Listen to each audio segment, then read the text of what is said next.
Hi అండి, welcome to Renu's kitchen and beauty tips channel. ఈరోజు intermittent fasting second day అయితే start అయిందండి. ఇప్పుడు టైం వచ్చేసి 5:30 అవుతుంది. నేను మార్నింగ్ 5కే లేచి ఈ విధంగా వాకింగ్ అయితే స్టార్ట్ చేసేసాను.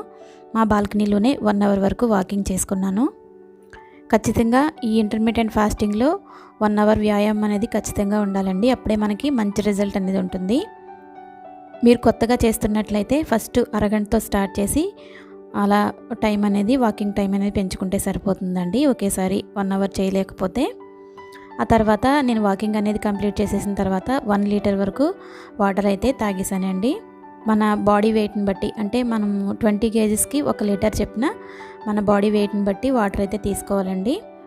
ఇక వాటర్ కూడా తాగేసిన తర్వాత ఇక నేను మెల్లగా ఇంట్లో పనులన్నీ కూడా చేసేసుకున్నాను. రూమ్స్ క్లీన్ చేయడం కానీ అవన్నీ కూడా చేసేసుకుని 10కి నేను నా డైట్ స్టార్ట్ చేశానండి.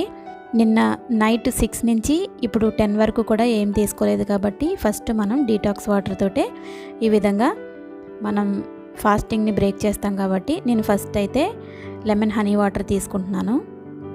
ఏదైనా ఫ్యాట్ కట్టర్ డ్రింక్ కానీ ఇలాంటి డ్రింక్స్ తీసుకుంటే మన బాడీ అనేది డీటాక్సిఫికేషన్ జరిగి మన బాడీలో ఉండే వ్యర్థాలన్నీ కూడా నీట్గా క్లీన్ అయిపోవడానికి ఇలాంటి డ్రింక్స్ అనేవి చాలా హెల్ప్ చేస్తాయండి. నేను 1 కప్పు హాట్ వాటర్ తీసుకుని అందులో ఒక హాఫ్ చెక్క నిమ్మరసం అలాగే కొంచెం హనీ వేసుకుని ఈ విధంగా ఫ్యాట్ కట్టర్ డ్రింక్ తయారు చేసుకుని తాగేశాను. ఇక ఒక అరగంట గ్యాప్ తీసుకున్న తర్వాత ఇక్కడ నేను బ్రేక్ఫాస్ట్కి బదులుగా ఏబీసీ జ్యూస్ ప్రిపేర్ చేసుకుంటున్నానండి. ఇక్కడ ఏబీసీ జ్యూస్ కోసం 1 బీట్రూట్, 2 క్యారెట్స్ అలాగే 1 యాపిల్ తీసుకున్నాను. ఈ ఏబీసీ జ్యూస్ అనేది మన లేడీస్కి అయితే చాలా మంచిదండి. హిమోగ్లోబిన్ లెవెల్స్ పెంచుతుంది. అలాగే మన బాడీకి వీక్నెస్ అనేది లేకుండా ఈ ఏబీసీ జ్యూస్ అనేది చాలా హెల్ప్ చేస్తుందండి. మరి ముఖ్యంగా మన స్కిన్ అనేది చక్కగా గ్లో అవ్వడానికి ఈ ఏబీసీ జ్యూస్ చాలా సూపర్గా పనిచేస్తుంది.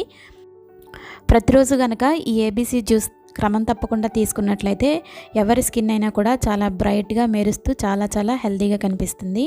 మన స్కిన్ గ్లో అనేది పెరగాలనుకుంటే ప్రతిరోజు ఈ జ్యూస్ తీసుకుంటే సరిపోతుందండి. చాలామంది డైటింగ్ చేసేటప్పుడు వాళ్ళ స్కిన్ కలర్ అనేది డల్ అయిపోతూ ఉంటుందండి. కానీ మనం చేసే డైట్లో ఫ్రూట్స్ అండ్ వెజిటబుల్స్ ఎక్కువగా తీసుకున్నట్లయితే మన స్కిన్ ఎప్పటికీ డల్గా అవ్వదు. అలాగే చాలా ఫ్రెష్గా గ్లోగా కూడా కనిపిస్తుందండి. మనం ఇంటర్మిటెంట్ ఫాస్టింగ్లో ఖచ్చితంగా రోజు 1 ఫ్రూట్ జ్యూస్ లేదా వెజిటబుల్ జ్యూస్ ఏదో ఒక జ్యూస్ ఖచ్చితంగా తీసుకోవాలి. అప్పుడే మనం బరువు తగ్గడంతో పాటుగా స్కిన్ గ్లోని కూడా పెంచుకోవచ్చండి. మన స్కిన్ గ్లో పెరిగితే మనకు కూడా హ్యాపీగానే ఉంటుంది కదా. ఈ విధంగా నేను యాపిల్, బీట్రూట్ అలాగే క్యారెట్ని చిన్న ముక్కల్లా కట్ చేసేసుకుని ఒక మిక్సీ జార్లో వేసేసుకుని కొంచెం వాటర్ యాడ్ చేసేసుకుని ఇలా ఏబీసీ జ్యూస్ అయితే నేను ప్రిపేర్ చేసేసుకున్నాను. నేను ఇందులో షుగర్ కానీ, బెల్లం కానీ లేదా హనీ కానీ ఏమీ యాడ్ చేయలేదండి. ఓన్లీ క్యారెట్, బీట్రూట్, యాపిల్ ఈ 3 కూడా కొంచెం వాటర్ వేసేసి ఈ విధంగా జ్యూస్ అయితే ప్రిపేర్ చేసేసుకున్నాను. మనకి 3 కూడా స్వీట్గానే ఉంటాయి కాబట్టి ఇక మనం అదనంగా హనీ ఏమీ యాడ్ చేయని అవసరం లేదండి. ఈ విధంగా నేను బ్రేక్ఫాస్ట్కి బదులుగా ఏబీసీ జ్యూస్ అయితే ప్రిపేర్ చేసుకుని తాగేశాను.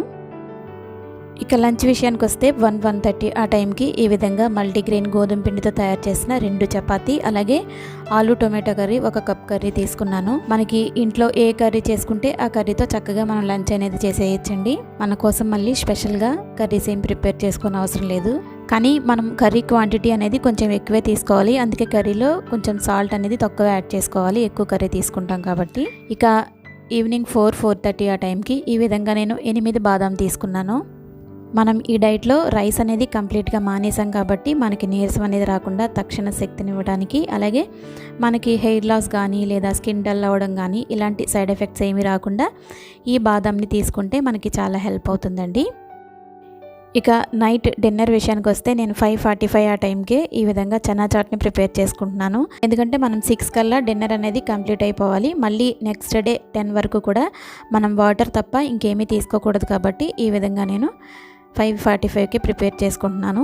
ఇక నేను నైట్ డిన్నర్ ప్లేస్లో ఈ విధంగా చనా చాట్నే తీసుకుంటున్నానండి. ఇక ఇక్కడతో నా ఈటింగ్ పీరియడ్ అనేది కంప్లీట్ అయిపోతుంది. నేను ఈ చనా చాట్ కోసం నానబెట్టి ఉడకబెట్టిన శనగల్ని 1 కప్ తీసుకున్నాను. అందులోనే 1 ఉల్లిపాయ కట్ చేసి వేసుకున్నాను, 1 టమాటో కూడా కట్ చేసి వేసుకున్నాను. ఇంకా కొద్దిగా కొత్తిమీర, కొంచెం సాల్ట్ అలాగే కొంచెం కారం, కొద్దిగా చాట్ మసాలా వేసుకుంటున్నాను. ఆ తర్వాత ఇందులో 1 హాఫ్ చెక్క నిమ్మరసం కూడా పిండుకుంటున్నాను. ఇప్పుడు ఇవన్నీ కూడా బాగా మిక్స్ చేసేసుకోవాలి. మనం ఏ రెసిపీ ప్రిపేర్ చేసుకున్నా అందులో వెజిటేబుల్ క్వాంటిటీ అనేది ఎంత ఎక్కువ వీలైతే అంత ఎక్కువ వేసుకోవడం మంచిదండి. మనం కర్రీస్ ప్రిపేర్ చేసుకునేటప్పుడు కూడా అందులో వెజిటేబుల్ క్వాంటిటీ ఎక్కువ ఉండేలా, అంటే పులుసు కూరల్లా కాకుండా కొంచెం ఈగురుగా వెజిటేబుల్స్ ఎక్కువ వేసుకుని వండుకోవాలండి. అందులో మనం సాల్ట్ తక్కువ యాడ్ చేసుకుని కర్రీ అనేది ఎక్కువ తీసుకోవాలి. అప్పుడే మనకి ప్రోటీన్స్ కానీ విటమిన్స్ కానీ ఏమీ లాస్ అవ్వకుండా ఉంటాము. ఇంకా ఫైబర్ క్వాంటిటీ కూడా ఎక్కువగా వస్తుంది కాబట్టి మన బాడీలో వ్యర్థాలన్నీ కూడా క్లీన్ అవ్వడానికి ఈజీగా ఉంటుంది. ఈ విధంగా మొత్తం అంతా మిక్స్ చేసుకున్న తర్వాత ఇక లాస్ట్లో నేను కొంచెం క్యారెట్ తురుము కూడా వేసుకుని నేను నా డిన్నర్ అయితే ఈ విధంగా చనా చాట్తో కంప్లీట్ చేసేసానండి. 6 కల్లా డిన్నర్ అనేది కంప్లీట్ అయిపోయింది. ఇక నెక్స్ట్ డే మార్నింగ్ 10 వరకు కూడా ఇంకేమీ తీసుకోకూడదండి, ఓన్లీ వాటర్ మాత్రమే తీసుకోవాలి. ఇక నెక్స్ట్ డే నేను ఏమేమి తీసుకున్నాను అనేది వీడియో అప్లోడ్ చేస్తాను, ఖచ్చితంగా నా వీడియోస్ అయితే ఫాలో అవ్వండి. చూసారు కదా, ఇంటర్మిటెంట్ ఫాస్టింగ్లో సెకండ్ డే డైట్ అయితే ఈ విధంగా నేను ప్లాన్ చేసుకున్నానండి. తక్కువ క్యాలరీస్ ఉండేలా, ఎక్కువ విటమిన్స్ ఉండేలా ఈ విధంగా ప్రతి రెసిపీని కూడా మనం ప్రిపేర్ చేసుకోవాలి. ఇలా మనం డైటింగ్ చేసినట్లయితే వారానికి 2 కేజీలు చెప్పిన ఖచ్చితంగా వెయిట్ లాస్ అనేది జరుగుతుందండి. ఈ వీడియో మీకు నచ్చిందని అనుకుంటున్నాను. నచ్చినట్లయితే ఒక లైక్ ఇవ్వడం మాత్రం అస్సలు మర్చిపోవద్దండి. ఇలాంటి మరిన్ని వీడియోస్ కోసం నా ఛానల్ని సబ్స్క్రైబ్ చేసుకోండి. Thanks for watching.